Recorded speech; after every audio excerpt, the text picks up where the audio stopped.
Hey everybody, KC here. So Apple announced the other day that they are basically creating their own buy now, pay later program.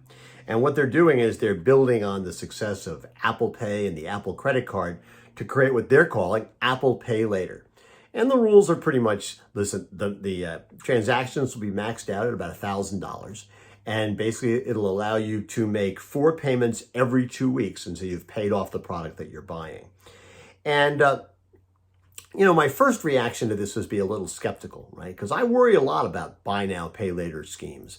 I just think that in so many ways, they're probably encouraging people to spend money on things they simply cannot afford.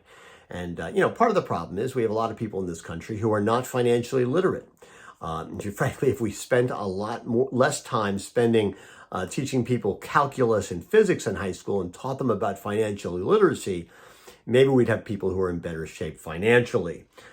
Quite frankly, I actually have always thought that this is something that retailers could actually do with employees, regardless of where they happen to be in the food chain.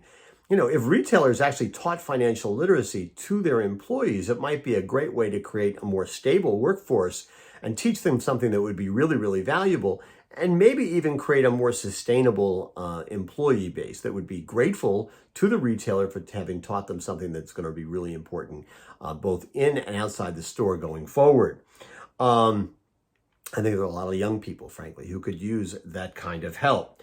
Now, in the case of the Apple thing, I'm hoping what's going to happen is they're going to turn some people down. I'm hoping they're going to be more rigorous than some companies will be in terms of looking at what people can afford and saying, no, you really shouldn't do that. And that may be especially true in the immediate future because we are in a time of inflation where people's dollars are not going as far as they would have before. And maybe we're going to go into a recession, which is going to create other pressures. So I hope that Apple will do the responsible thing. I think that they will, that would be good for their image if they said, listen, we turned down 25% of the people who want to buy stuff on our program. And at the same time, I think it's a really smart thing for retailers to think about how can they get into the financial literacy business. We're at a time where relationships between management and labor are strained.